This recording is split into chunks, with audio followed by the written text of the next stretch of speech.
ফ্যাসিবাদের পতন দেখেও যাদের শিক্ষা হয়নি তাদের পরিণতিও একই হবে। জাতীয় নাগরিক পার্টির এনসিপির আহ্বায়ক নাহিদ ইসলাম বলেছেন, মাত্র এক বছর আগে যারা ব্যানার ছিঁড়ে কর্মসূচিতে বাধা দিয়ে সক্ষমতা দীর্ঘায়িত করতে চেয়েছিল বাংলাদেশের মাটিতে আজকে তাদের ঠাঁই হয়নি। স্বৈরাচারী ফ্যাসিবাদের পতন দেখেও যাদের শিক্ষা হয়নি তাদের পরিণতিও একই হবে। সোমবার 7 জুলাই বিকেলে দেশ গড়তে জুলাই পথযাত্রার সপ্তম দিনে নাটোর শহরের মাদ্রাসা মোড় স্বাধীনতা চত্বরে এক পথসভায় তিনি এসব কথা বলেছেন। নাহিদ ইসলাম বলেছেন, ফ্যাসিবাদ সরকারের পতন হলেই হবে না, দেশ সংস্কারের মাধ্যমে নতুনভাবে বাংলাদেশ গড়তে তুলতে হবে। আপনারা আস্থা রাখুন, যেভাবে গণ অভ্যুত্থানের আমরা আপোষ করিনি, দেশ গঠনের এ যাত্রাতেও আমরাও আপোষ করব না।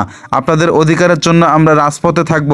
আমরা বিশ্বাস করি, যেভাবে ঐক্যবদ্ধভাবে ফ্যাসিবাদের পতন ঘটিয়েছিলাম সেই একইভাবে আমরা দেশ গঠন করব।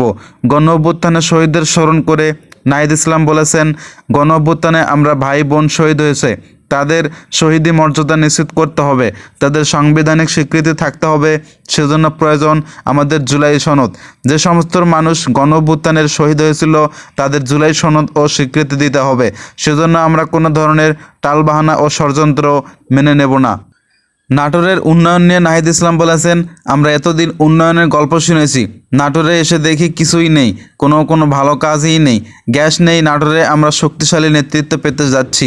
সন্ত্রাস চাঁদাবাজ নাটোরের মাটি থেকে চিরতরে নির্মূল করতে পারবো। দলটির উত্তরাঞ্চলের মুখ্য সংগঠক সার্জিস আলমের সঞ্চালনায় এ সময় উপস্থিত ছিলেন সদস্য সচিব আখতার হোসেন সহ বেশ কয়েকজন।